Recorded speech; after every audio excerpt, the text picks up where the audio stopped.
마태복음 8장 1절에서 4절의 말씀입니다. 신약성경 10페이지죠. 함께 읽겠습니다. 시작. 예수께서 산에서 내려오시니 수많은 무리가 따르니라. 한 나병 환자가 나와 절하며 이르되 주여 원하시면 저를 깨끗하게 하실 수 있나이다 하거늘 예수께서 손을 내밀어 그에게 대시며 이르시되 내가 원하노니 깨끗함을 받으라 하시니 즉시 그의 나병이 깨끗하여진지라. 예수께서 이르시되 삼가 아무에게도 이르지 말고 다만 가서 제사장에게 내 몸을 보이고 모세가 명한 예물을 드려 그들에게 입증하라 하시니라. 아멘. 과거에 살았던 사람들은 태어나서 죽을 때까지 그곳에서 살다가 그 지역 사람들과 만나 살았던 것을 기억합니다. 근데 요즘 시대가 많이 변했지요. 또 과학도 많이 발달하지 않았습니까? 시대가 변하고 과학이 발달한 것으로 말미암아 많은 사람들을 다양하게 여러 곳에서 만나면서 살고 있는 현실이 되었습니다. 저도 국내외 여러 곳에서 많은 사람들을 만난 경험이 있는데 특별히 2012년도에는 필리핀 선교사역을 위해서 필리핀에 1년 이상 동안 머무르면서 여러 사람들을 만났던 기억이 있습니다. 지금도 국내에서 서울을 부산, 대구, 대전, 광주 등 여러 지역에서 많은 사람들을 만나면서 교제하고 있습니다. 산업이 발달했기 때문에 다양한 만남이 필요하도록 했습니다. 또 교통수단이 발달했기 때문에 신속한 만남이 가능하게 했습니다. 통신수단이 발달했기 때문에 만나는 것을 대단히 쉽게 했습니다. 요즘 인터넷상으로 서로 얼굴을 보면서 대화가 가능하지 않습니까? 이처럼 다양하고 신속한 만남이 이루어지고 있지만 결국 사람과 사람들이 만나는 그 속을 깊이 들여다보면 대부분 자신의 유익을 위해서 상대를 만나고 있다 하는 것을 알 수가 있습니다. 니버 박사는 이렇게 말합니다. 한 사람과 한 사람이 만났는데 너와 나와의 만남이 아니고 분명히 나와 너가 만났지만 그 만남은 나와 너의 만남이 아니고 나와 그의 만남이다. 이렇게 지적을 했습니다.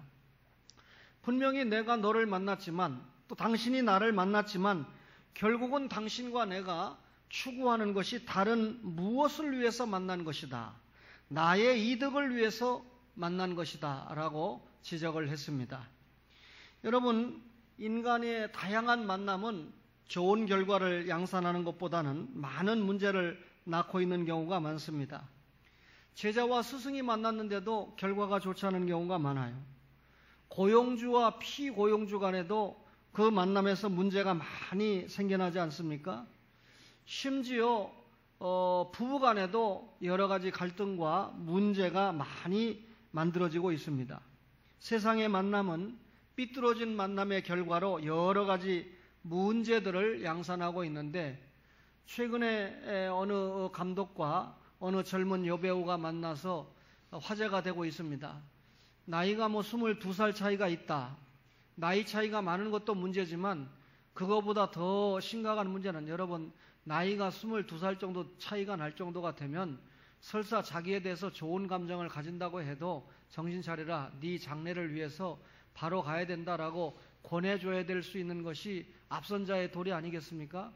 더군다나 그 사람이 자기의 아내가 있고 자녀들이 있는 엄연히 가정이 있는 사람인데 또 다른 여인과 함께 만나서 그것도 나이 차이가 그렇게 많은데 외국에 가서 결혼까지 했다라고 하는 소리가 들리니까 여러분 간통죄를 폐지한 이 나라의 악영향이 앞으로 어떻게 나타날지 두고 볼 일이지만 삐뚤어진 만남이죠. 긍정적이지 못한 만남이죠. 누가 보아도 문제가 있기 때문에 그렇게 방송에서 떠들어대는 것 아니겠습니까? 오늘 세상에 오신 예수님은 다른 차원의 만남을 보여주고 계십니다.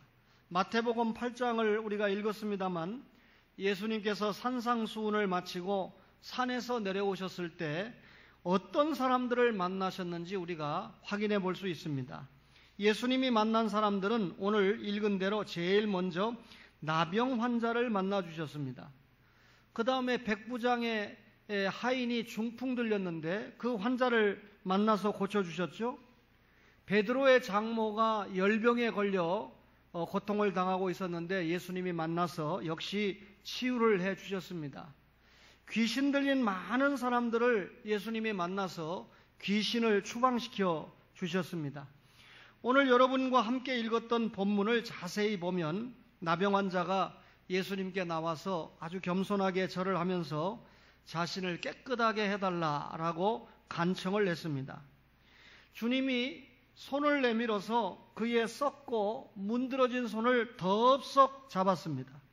그러면서 내가 원하노니 즉시 깨끗함을 받으라 라고 말씀을 했습니다.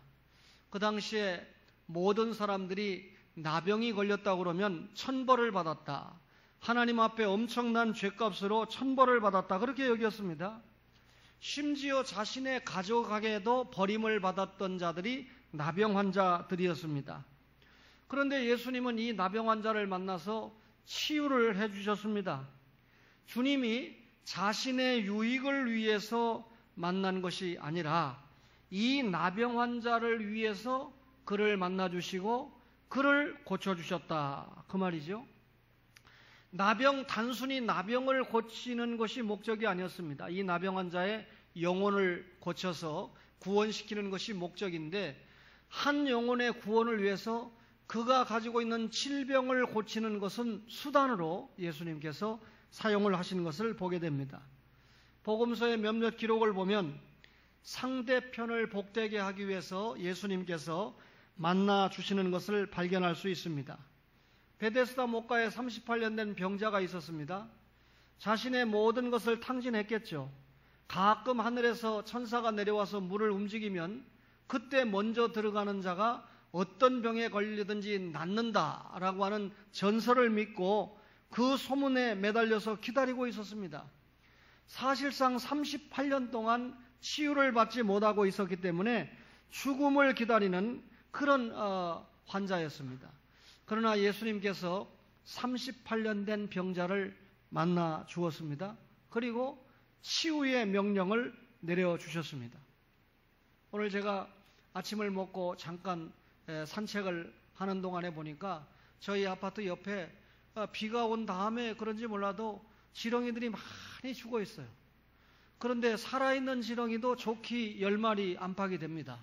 근데 제가 산책을 하면서 보니까 이 지렁이들이 거기에서 사투를 벌이다가 결국은 죽는 거죠. 그래서 제가 막대기를 하나 들고 지렁이들을 전부 그 흙이 있는 쪽으로 다 몰아서 너희들이 살 곳은 저곳이다 하고 전부 제가 지렁이를 흙에다가 넣어 주었습니다.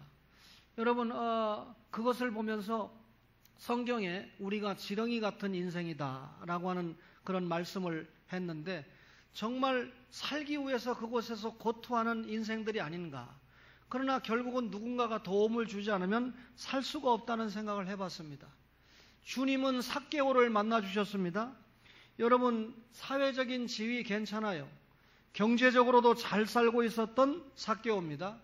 그러나 동족들에게는 매국노라고 인정을 받지 못했던 사람이 삭개오입니다. 비록 사람들에게 미움과 질시의 대상이었지만 주님은 아랑곳하지 않고 택자였던 삭개오를 만나서 구원시켜 주었죠. 주님을 만난 삭개오가 자기가 이 동족에게 빼앗은 것이 있다면 4배로 변상을 하겠다. 그리고 내 재산의 절반을 가난한 사람들을 위해서 사용을 하겠다라고 하는 변화를 이끌어냈습니다. 예수님을 만나면 단순하게 구원받은 데서 끝나지 않고 변화하는 삶으로 변하게 된다. 그 말이죠. 여러분 주님이 죽은 지 나흘이나 된 친구 나사로 찾아서 만나시지 않았습니까? 그 나사로의 누인 마르다와 마리아가 만류를 했지만 주님은 기어이 무덤 문을 열고 나사로야 나오라 부활시켰습니다. 나사로가 진짜 죽었기 때문에 수족을 동요맨 채로 시체의 모습을 하고 있었습니다. 그런데 수족이 동인체로 살아났습니다. 주님은 그것을 풀어놓아 다니게 했다. 그 말이죠. 나중에 보니까 나사로 까닭에 많은 유대인들이 예수님을 영접했다. 나사로가 예수님을 믿고 구원받은 현장을 보면서 많은 사람들이 예수님을 믿었다라고 하는 기록을 보게 됩니다. 주님은 소경도 만나주셨고 저는 사람, 손이 마른 사람, 귀신 들린 사람, 각종 병자들을 만나주셨습니다. 가난한 사람도 만나주시고 부유한 사람도 만나주셨습니다. 사회적으로 지위가 낮은 사람도 만나주시고 높은 사람도 만나주셨습니다. 다양한 직종의 사람들을 만나주셨습니다. 여러분, 성경에 기록된 사람들만 해도 제가 엄청난 시간을 여러분에게 소개를 해야 됩니다. 요한복음 21장 25절에 보면 예수님의 행적을 낱낱이 기록한다고 하면 이 세상 어떤 곳에라도 그 책을 두기에 부족하다. 예수님에 대한 기록이 여러분 신구약 66권으로 이렇게 우리에게 1189장으로 나와 있는 것은 우리의 구원과 행위에 꼭 필요한 것만 말씀으로 기록을 남겨주셨다. 그 말입니다. 예수님이 많은 사람을 만나주셨습니다. 오늘 이 시간에 여러분과 저도 만나주시는 줄 믿습니다. 그러면 여러분, 예수님이 이렇게 많은 사람을 만나주시는 삶이 무엇을 웅변하는 것입니까? 예수님은 누구든지 어떤 형편에 처해 있든지 만나기를 원하셨다라고 하는 것입니다. 이미 확인을 했지만 예수님은 어떤 사람이든지 어떤 형편에 처해 있든지 만나주셨습니다. 지금도 계속해서 누구든지 만나주시기를 원하시는 분이 예수님입니다. 여러분, 우리에게 예수님께서 지금 이 설교와 성경 말씀을 통해서 강력하게 주시는 말씀은 내가 어떤 사람이든지 어떤 형편에 있든지 주님은 나를 만나기를 원하신다는 겁니다. 주님이 나를 만나시기 원하시는 이유가 뭡니까? 은혜를 베풀어 주시기 위해서 만나기를 원하신다는 겁니다. 사람들은 이런 주님의 마음을 알지도 못하면서 예수님을 믿고 있는 기독교에 대해서 편견을 가지고 있고 오해를 품기도 합니다. 어떤 사람은 자신은 죄가 너무 많아서 교회 못 나온다고 합니다. 너무 죄가 많으니까 주님 앞에 나와서 해결받아야죠. 어떤 사람은 너무 늙었기 때문에 내가 이 나이에 교회 가서 뭐 하겠느냐 이렇게 얘기하면서 못 나온다고 합니다. 너무 늙었다는 것은 내세의 삶에 가까워졌다는 것을 말하니까 더 주님 앞에 나와야 되지 않겠어요? 어떤 사람은 내가 너무 무식하기 때문에 교회 못 나간다 그럽니다. 여러분, 지혜의 원천이신 주님을 만나면 무식한 자가 유식한 자 되지 않습니까? 어떤 사람은 너무 가난해서 교회 못 나온다. 이런 핑계 저런 핑계가 많아요. 심지어 어떤 분은 목사님 제가 술 담배를 하기 때문에 못 나옵니다. 어떤 사람은 말은 그렇게 안 하지만 내가 사회적으로 지체가 높은 사람인데 거기 가겠어? 이렇게 생각하는 사람도 있고, 또 어떤 사람은 너무 부자이기 때문에 나에게 명예도 있고 부도 있고 권세도 있는데 무엇이 부족해서 내가 교회를 가겠느냐라고 말하는 사람들이 있습니다. 여러분, 다 잘못된 생각이죠. 예수님은 누구든지 어떤 형편에 있든지 만나 주십니다. 그래서 요한계시록 3장 20절에 볼지어다 내가 문 밖에 서서 두드리느니 누구든지 내 음성을 듣고 문을 열면 내가 그에게로 들어가 그와 더불어 먹고 그는 나와 더불어 먹으리라. 누구든지 문을 열면, 이 말은 불신앙을 회개하면 옛 생활을 정리하고 주님 앞에 돌아올 수 있는 통로인 회개를 하면 누구든지 주님이 만나주신다 그랬습니다. 차별하지 않는다는 거예요. 한 사형수가 지금 십자가 처형을 당하고 있습니다. 예수님은 죄가 없어서 십자가를 치신 걸 여러분이 알지만 좌우 강도는 그 당시에 십자가의 처형을 받는다는 것은 오늘날로 말하면 아주 간단하게 여러분에게 말씀드리면 유영철 같은 정도의 죄를 진 사람이다. 유영철 누군지 알아요? 목사가 강단에서 이야기할 때 자기 이름 석자를 얘기하면 그래도 뭔가 사람들에게 영향을 주고 뭔가 사람들에게 존경을 받는 이름으로 등단이 돼야 되는데 무참히 여성들을 23명이나 살해한 사람이 유영철이라는 사람 아닙니까? 잊어버리지도 않아요. 여러분, 사형집행을 당하는 그 강도가 주님을 그 자리에서 영접함으로 말미암아 주님을 만났습니다. 주님을 영접함으로 오늘 내가 나와 함께 낙원에 있으리라 그랬습니다. 주님은 밤중에 부자 청년도 만나주셨죠. 주님은 지금도 이 부가 있고 높은 지위에 있는 사람들이지만 여전히 삶의 문제로 고민하고 있는 사람을 누구든지 만나주시고 계시다라고 하는 겁니다. 알고 보니까 요즘 육체적인 질병도 수도 없지만 영적인 질병도 많아요. 정신적인 질병도 얼마나 많은지 모릅니다. 주님은 언제든지 어디서든지 누구든지 만나서 은혜를 주시기 원합니다. 귀신 들린 자를 만나서 귀신을 추방해 주기를 원하시고 삶이 고달픈 사람도 만나 주시기를 원하시고 그리고 은혜 베풀어 주시기를 원합니다. 그래서 주님이 수고하고 무거운 짐진 자들아 다 다른 사람에게 부처에게 가라고 안 하고 나에게로 오라 내가 너희를 쉬게 하리라 그렇게 말씀했습니다. 죄와 인생고를 지고 있는 인간은 누구든지 만나주시는 예수님을 영접하고 그의 은혜를 받고 살아가는 것이 너무 소중한 일입니다. 따라서 먼저 믿은 성도는 먼저 예수님을 믿고 행복을 알고 있는 우리가 이 예수님을 다른 사람들에게 소개하고 알려주는 것이 얼마나 중요한가. 여러분, 먼저 믿은 성도는 모든 편견과 오해를 버리고 믿지 않는 사람들에게 복음을 전해야 됩니다. 누구든지 받아들여서 함께 하나님 나라 안에서 형제와 자매로 살아갈 수 있도록 해야 됩니다. 여러분, 교회의 문턱이 너무 높다고 그러죠? 여러분, 교회는 누구든지 차별 없이 들어와야 됩니다.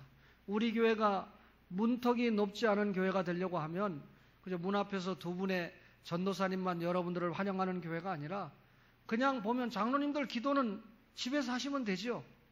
권사님들 기도 집에서 많이 하시고 성경도 집에서 많이 보시고 교회 와서 10분 15분 전에 좌우를 둘러봐서 오신 성도님들, 어른들, 믿음이 약한 분들, 또 처음 보는 분들 만나서 찾아가 보고 또 선하게 인도를 하고 안내를 하고 교제를 하고 이런 모습이 너무 필요하지 않습니까?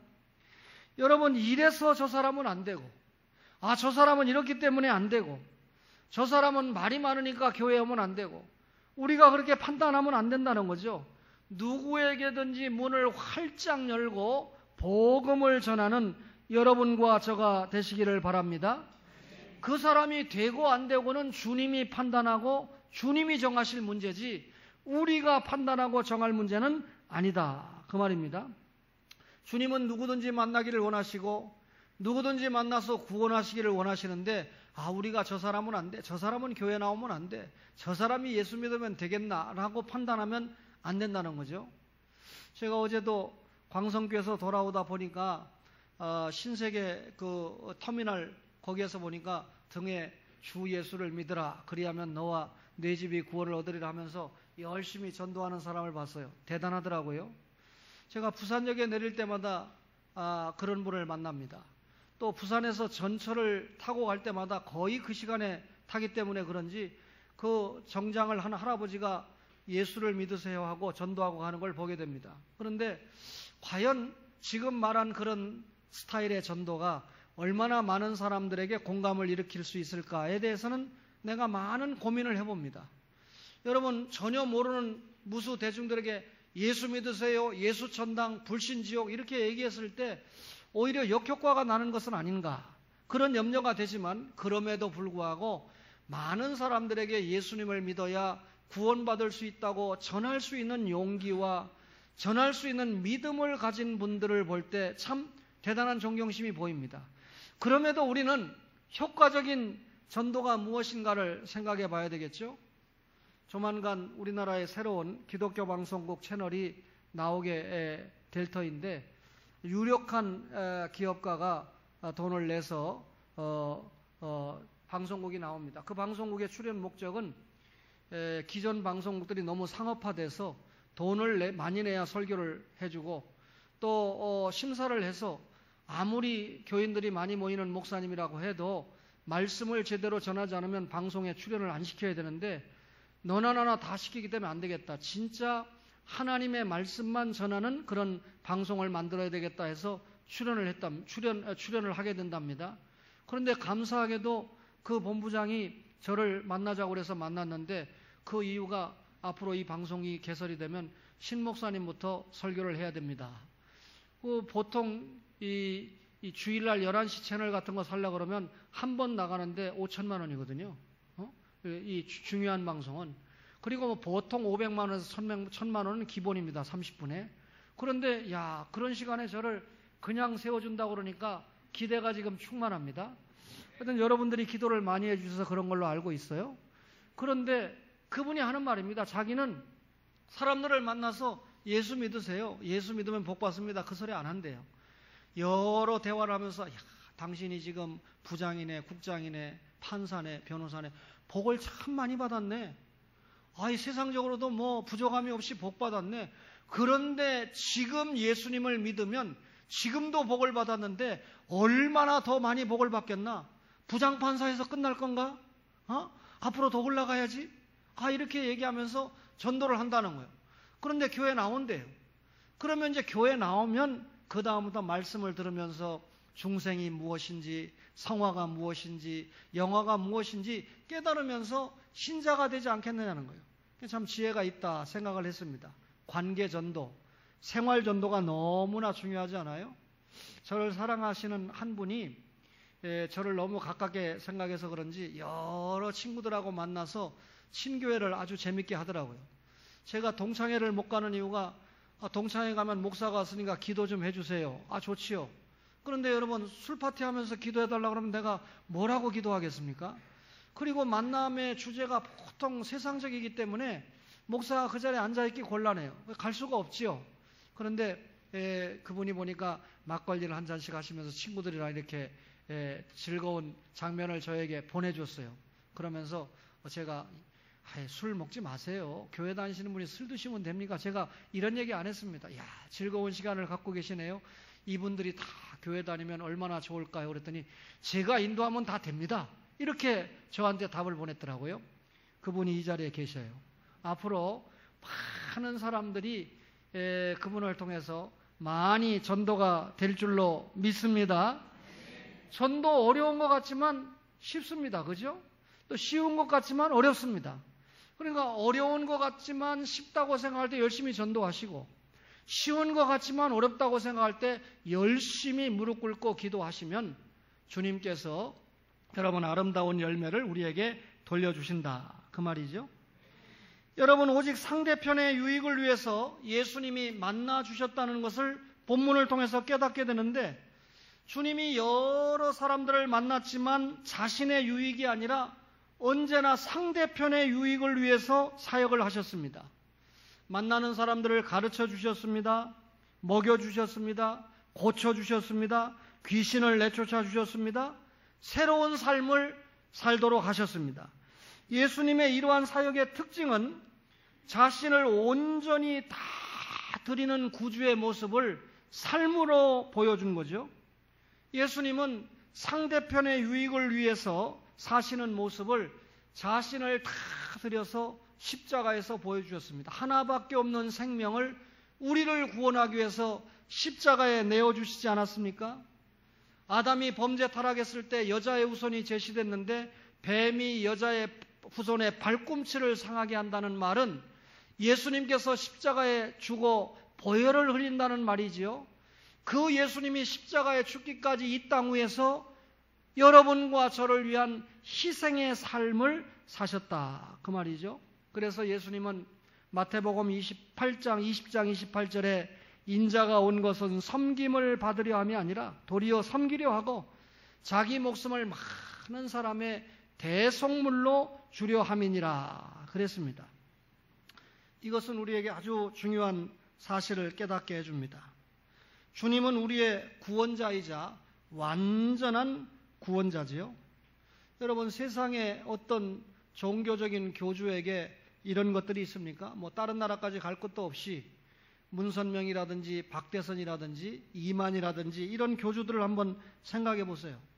물론 이 교주들이 자기네 종교가 성장하기까지 나름대로 희생을 했습니다. 그런데 그 희생이 나중에 알고 보니까 다 성도들을 위해서 희생하는 것이 아니라 자기 자신을 위한 부분적인 희생이었을 뿐이죠.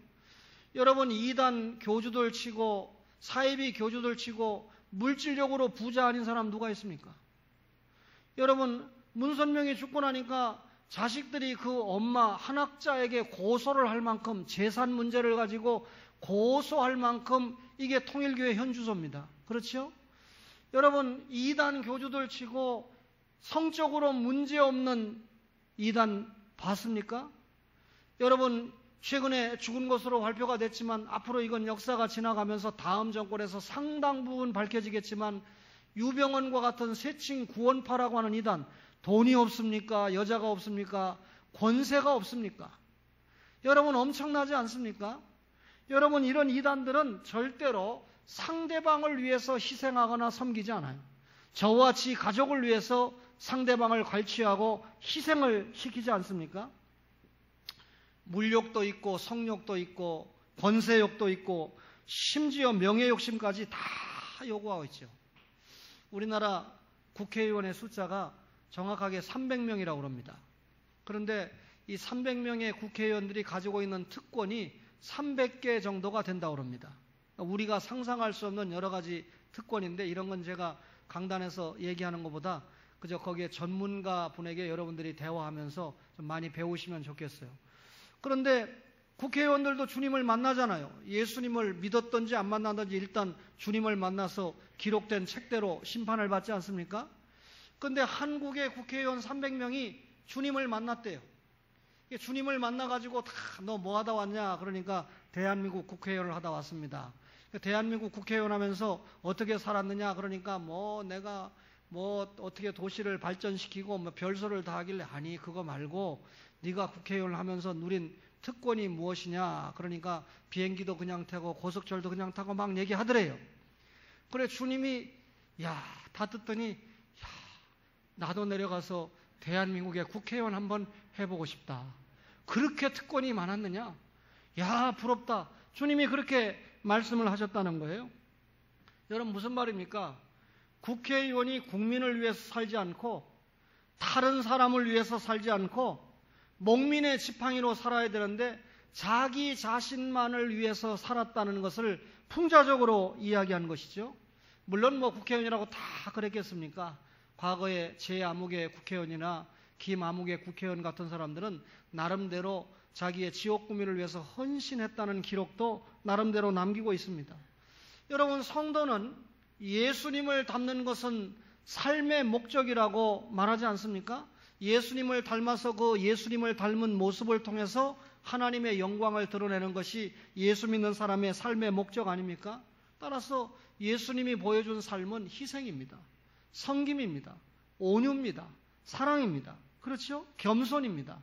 이런 모습을 우리가 닮아서 나에게 유익한 것이 아니라 상대방에게 유익한 삶을 사는 것이 예수를 믿는 신자의 모습이어야 된다. 그 말이죠. 이단처럼 타인을 희생시켜서 나만 잘내려고 하는 그런 삶을 살아서는 안 된다. 그 말이죠. 사도행전 4장 12절에 다른 이로서는 구원을 얻을 수 없나니 천하 인간에게 구원을 얻을 만한 다른 이름을 주신 일이 없다. 그랬습니다. 요즘 여러분 종교다원주의가 대세이지 않습니까? 제가 대학에서 만나는 이 젊은 학생들도 쥐들이 일반 대학에서 기독교 이해, 현대인과 성서 이런 과목을 신앙과 인성 이런 과목을 듣기 위해서 들어온다 그러면 상당히 뭔가 알고 들어와야 되는데 기독교나 모든 종교가 다 구원이 있고 마음의 평안을 얻기 위한 것이다. 그게 다 종교다원주의 아니겠습니까? 그런데 여러분 기독교는 독특한 종교입니다. 유일한 종교입니다. 왜? 다른 이로서는 구원이 안 된다. 천하 인간에게 구원을 얻을 만한 이름은 예수밖에는 없다. 그래서 나는 길이고 진리고 생명이기 때문에 나를 통하지 않고는 주님 앞에 올 자가 없다. 그랬습니다. 죄와 여러분 삶의 문제 가운데 놓여 있는 분이 있습니까? 지체하거나 망설이지 않아야 됩니다. 예수님을 영접하면 새 생명의 역사가 일어나지요. 여러분, 세상 어디에서도 얻을 수 없는 무한한 위로와 사랑을 느끼는 새 삶이 예수님을 영접하고 시작이 됩니다. 이미 주님을 영접한 분들은 주님을 만난 사건이 얼마나 소중하고 위대한가를 깨달을 수 있지요. 여러분, 그분이 보통 사람인지 아닌지는 모르지만 과거에 대통령을 지낸 노태우 대통령도 지금 전립선 때문에 고통고생을 하는 게 아닌데, 그래도 그분이 역사적으로 정치적으로 제가 평가를 하는 게 아니라 자신의 딸을 통해서 예수님을 영접하고 신앙을 고백하면서 산다는 것이 얼마나 대단한 일인지 모릅니다. 여러분이 잘 아는 한국인의 지성이 나면 빼놓을 수 없는 이어령 전 문화부 장관 같은 분도 전혀 예수님 영접하지 않았거든요. 근데 그분이 부끄러운 과거를 잘 이야기 안 해서 그렇지, 과거에 문선명한테 돈 받고 통일교에 유리한 글도 많이 써주고 했던 사람이거든요. 그래서 저 사람은 통일교 신자가 아닌가 그렇게 생각을 했는데, 이 사람이 딸을 통해서 주님을 얼마나 잘 영접했는지 지금은 이 크리스찬으로서 자신이 가지고 있는 실력까지 동원해서 예수님을 전하는데 모든 것을 바치고 있는 것을 우리가 보게 됩니다. 여러분, 예수님을 만나는 것만큼 중요하고 의미 있는 사건이 없다는 것이죠. 주위의 어떤 사상이나 철학에 사로잡혀서 자기만의 세계에 놓여 있는 분 없습니까? 그들에게 주님을 소개해야 됩니다. 저는 지난 주간에 또 우리 교회에서 한 분을 만났는데 그냥 성만 알려드리겠습니다. 차씨라고 하는 분인데, 그 이후에 저하고 이렇게 문자를 주고받으면서 제가 그랬습니다. 이번 주에 오시면 마치고 제 방에서 꼭 식사를 하고 가시면 좋겠습니다. 제가 오늘 또 대화를 하려고 그랬던 거죠. 그러니까 교회 오신다고, 저는 다음 주부터 초원교회로 나가겠습니다, 이렇게 답을 주시면서 그 뒤에 밥값은 하겠습니다, 이렇게 전하셨더라고요. 그래서 이 모든 것을 통틀어서 생각할 때 우리 초원교회 와서 함께 신앙생활 하시고 기존에 아마 좀 큰 교회, 대형 교회를 출석하셨던 것 같아요. 그런데 요즘은 이제 대형 교회가 중소 작은 교회로 자꾸 성도를 나눠줘야 됩니다. 그래야 한국 교회가 제대로 사명을 감당할 수 있고 한국 교회가 하나님 앞에 제대로 기능을 말할 수 있어요. 여러분, 한국 교회 세속화 초원교회는 해당한대요. 여러분, 한국 교회를 세속화시키는 교회는 전부 중대형 교회가 세속화를 시키고 있지, 개척교회나 소형교회들이 세속화시킨다는 건 해당이 안 되는 상황입니다. 여러분, 그런 의미에서 이렇게 작은 교회에서 이 가족과 함께 신앙생활하면서 주님을 기쁘시게 하면 하나님께서도 아마 기뻐하시지 않을까 그렇게 생각합니다. 오늘 예배에 동참한 여러분, 주변의 고력과 지친들에게 주님을 소개해야 됩니다.